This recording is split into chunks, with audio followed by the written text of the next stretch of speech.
My name is Sapiens. Homo sapiens. I'm about 200,000 years old. And this is my life today.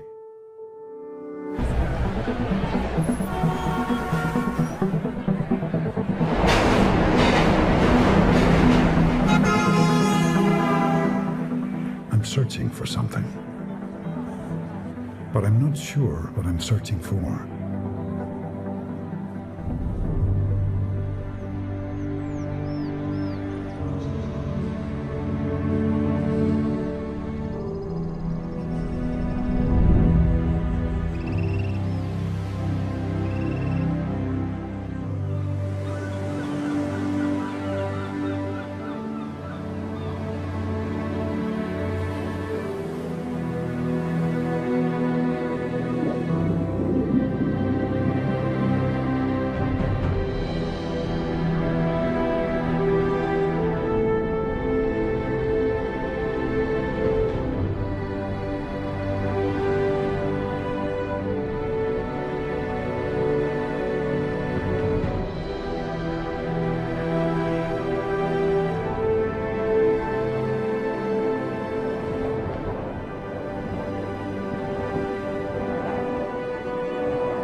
On those rare occasions when I look up at the sky, I see all those stars.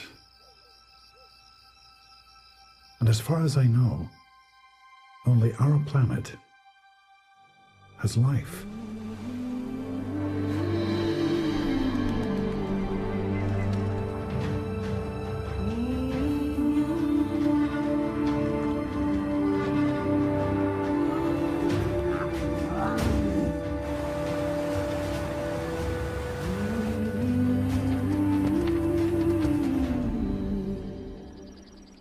Among all the species here on Earth, I think of myself as the most intelligent, self-reflective, and wise. But am I?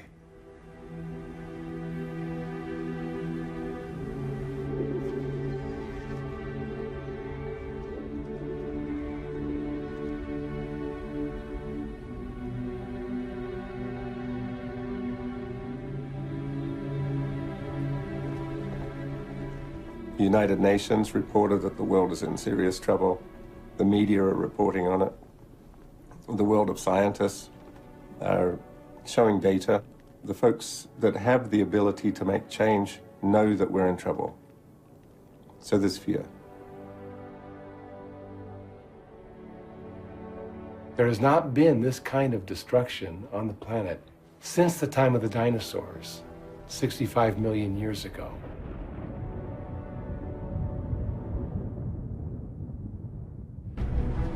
I saw this progress. And progress has its price.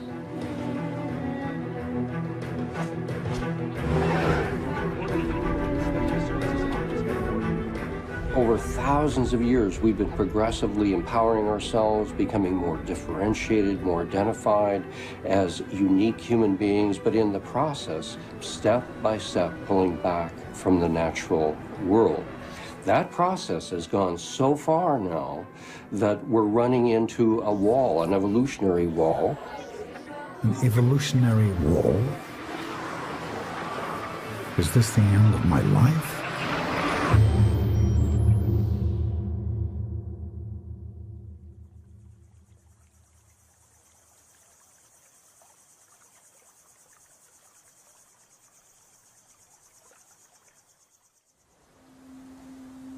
The only way we'll ever make it as a species on this planet is if we reconnect with nature.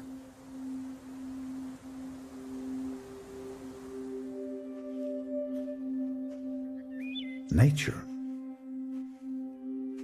Isn't that what I've been trying to evolve away from?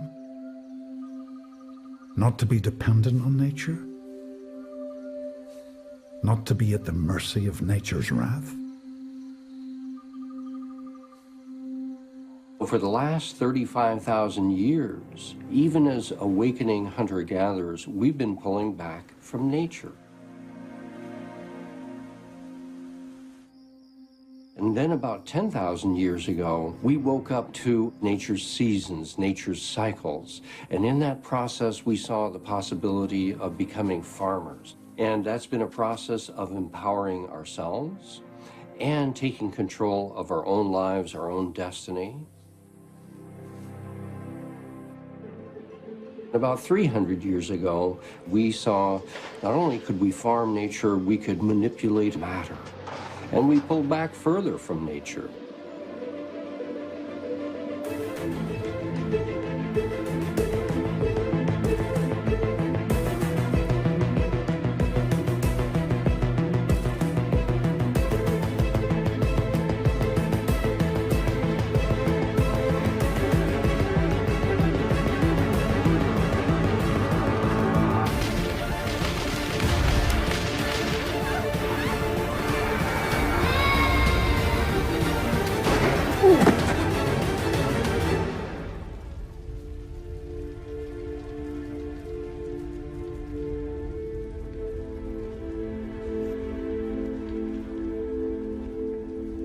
Technically, our species name is Homo sapiens sapiens. And to be sapient means to be wise. So to be Homo sapiens sapiens means to be doubly wise. It's not only do we know that we know. Sapiens sapiens. Yes, that's me. And because I know that I know, I've made up many stories of my dance and fight with nature. In the Bible, there is a key passage that encourages us to have dominion over the earth. That means we would be in a controlling position relative to the other life forms, other creatures on the earth, and they were in a position of serving us in our own evolution. The story that science tells us very basically is that we live in a universe that's meaningless, purposeless, just simply an accidental material evolution. We thought of Earth as just stuff, and it led to an orientation of use. So Earth is here for us to use. And I think we've now come to the end of that track, and it's no longer serving us, and we see, instead of dominion, we're really participants in the natural world.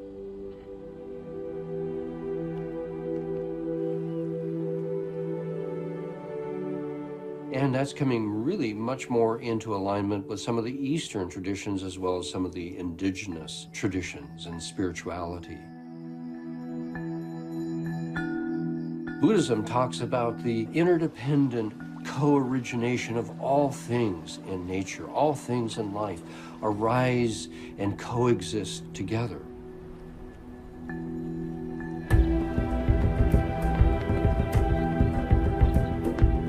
And it means we're not in a privileged position, we're not in a place of dominion, we're in a place of participation.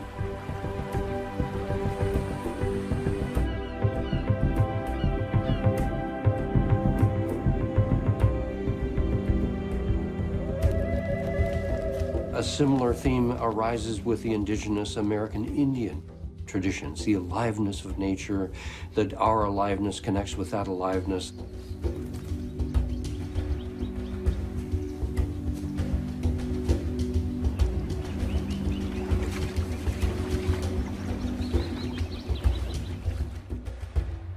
In Christianity, and to some extent in Islam and Judaism, the sense of dominion is now shifting towards a feeling of stewardship and trusteeship. So rather than having power over, we're in a respectful and responsible relationship to the natural world.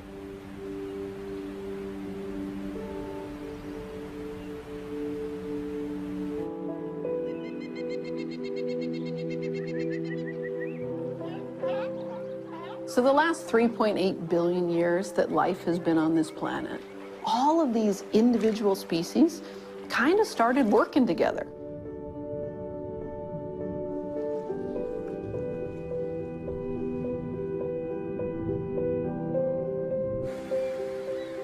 By virtue of being in the same habitats and the same ecosystems, they begin to leverage those relationships in order to create conditions conducive to life.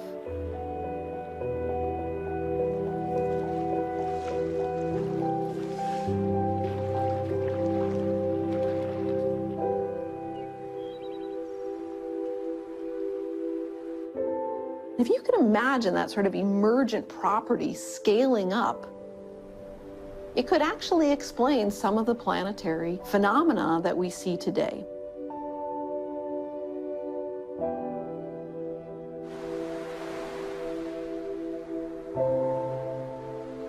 So we're getting away from this idea that nature is all machinery and looking into the Earth as a single living system.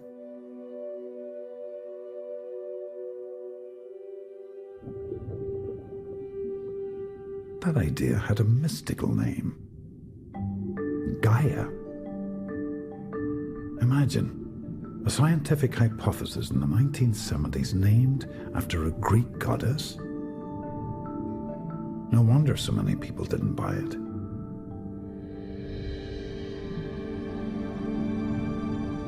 But now, scientists seem to be finding that Earth can really self-regulate. Like any single living organism.